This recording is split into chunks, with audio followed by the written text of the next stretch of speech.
ಮರಿಂಗಾ ಮರಿಂಗಾ ಅದರ ರೈಸ್ ಬೇಕಿತ್ತ.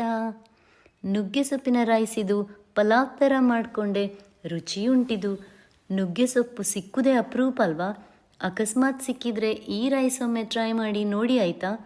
ನುಗ್ಗೆ ಸೊಪ್ಪಿನ ಎಲೆ ಬಿಡಿಸಿ ವಾಶ್ ಮಾಡಿ ಟವೆಲ್ ಮೇಲೆ ಹಾಕಿ ಒಣಗಿಸಿ ಅನಂತರ ಹುರಿದು ಪೌಡರ್ ಮಾಡಿಟ್ಕೊಂಡ್ರೆ ಯಾವುದೇ ಪಲ್ಯಕ್ಕೆ, ಚಟ್ನಿಗೆ, ಸಾಂಬಾರಿಗೆ ಮಿಕ್ಸ್ ಮಾಡ್ಬೋದು. ಆದರೆ ನಾನಿಲ್ಲಿ ಪುಡಿ ಚಟ್ನಿ ಥರ ಮಾಡ್ತಿದ್ದೇನೆ. ಒಂದು ರೀತಿಯ ಪುಡಿ ಚಟ್ನಿ ಮೊದಲೇ ನಿಮಗೆ ಶೇರ್ ಮಾಡಿ ಆಗಿದೆ. ಇದೀಗ ಇನ್ನೊಂದು ವೆರೈಟಿ. ರೆಸಿಪಿಗೆ ಕ್ಯಾಪ್ಷನ್ ನೋಡ್ತಿರಲ್ವಾ? ನುಗ್ಗೆ ಸೊಪ್ಪು ಪವರ್ ಹೌಸ್ ಹಾಗೆ. ವಿಟಮಿನ್ಗಳ ಖಜಾನೆಯೇ ಉಂಟಿದ್ರಲ್ಲಿ. ನಮ್ಮ ಇಮ್ಯುನಿಟಿ ಸಹ ಹೆಚ್ಚಾಗ್ತದೆ. ಹಾಗಾಗಿ ಮಕ್ಕಳು ದೊಡ್ಡವರು ತಿನ್ನೋ ಹಾಗಾಗಬೇಕಾದ್ರೆ ಹೀಗೆ ಪುಡಿ ಚಟ್ನಿ ಮಾಡಿಟ್ಕೊಂಡು ಅನ್ನಕ್ಕೆ, ಪಲ್ಯಕ್ಕೆ, ಸಾಂಬಾರಿಗೆ ಮಿಕ್ಸ್ ಮಾಡಿದರೆ ರುಚಿ ಸಹ ಇರ್ತದೆ, ನ್ಯೂಟ್ರಿಷನ್ಸ್ ಸಿಗ್ತದೆ. ಏನು ಹೇಳ್ತೀರಿ?